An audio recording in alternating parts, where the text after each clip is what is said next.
Madame, Monsieur, bonsoir. Bienvenue dans ce bref tour de l'actualité.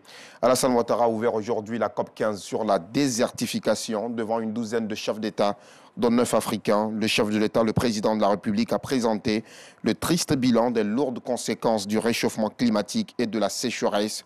La dégradation des sols affecte 52% des terres agricoles et menace 2,6 milliards de personnes.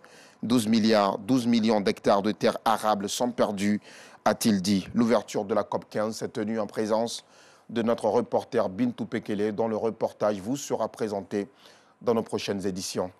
Souveraineté économique et protection des données, levier de croissance économique pour le continent africain. Voilà la thématique autour de laquelle s'est tenu aujourd'hui le Cyber Africa Forum à l'hôtel Radisson Blu. Des experts de la cybersécurité et de l'économie plancheront durant 2 jours sur le risque cyber. Un forum pour fournir des informations et des solutions concrètes en matière de cybersécurité.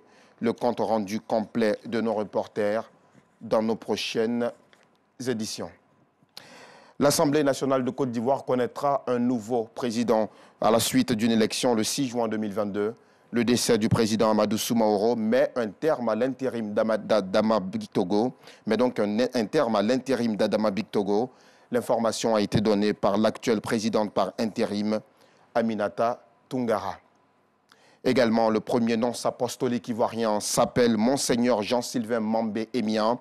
Il a été ordonné évêque ce samedi par le secrétaire d'État du Saint-Siège au Mali, où il prendra ses fonctions. Monseigneur Jean-Sylvain Mambé Émian a été invité à l'humilité, au discernement et à la défense du dialogue interreligieux dans ce pays où sévissent les djihadistes.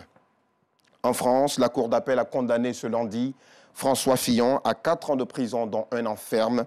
L'ancien Premier ministre devra également payer 375 000 € d'amende, un peu plus de 243 millions de nos francs. Il est aussi frappé de 10 ans d'inéligibilité. Toutes ces sanctions dans l'affaire des soupçons d'emploi fictif qui avaient explosé peu avant la présidentielle de 2017. Le soutien des États du monde à l'Ukraine, envahie depuis le 24 février 2022 par la Russie, se fait plus vif. L'Ukraine et une soixantaine d'États ont demandé la tenue d'une session extraordinaire du Conseil des droits de l'homme des Nations Unies. Ce conseil, qui se tiendra jeudi 12 mai prochain, sera pour l'ambassadrice ukrainienne auprès de l'ONU l'occasion d'adresser un autre message fort à Vladimir Poutine, le président russe. « Vous êtes isolé comme jamais auparavant », a-t-elle déclaré sur Twitter. Et puis, une large victoire à l'élection présidentielle de lundi aux Philippines.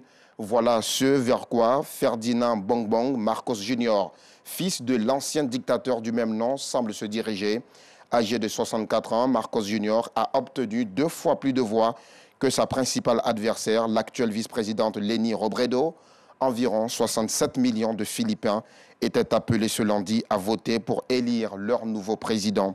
Dans ce scrutin, à un tour, il suffit à un candidat d'obtenir plus de voix que ses rivaux pour l'emporter. Voilà, c'est la fin de ce bref tour de l'actualité. On se donne rendez-vous à 19h30 pour la grande édition.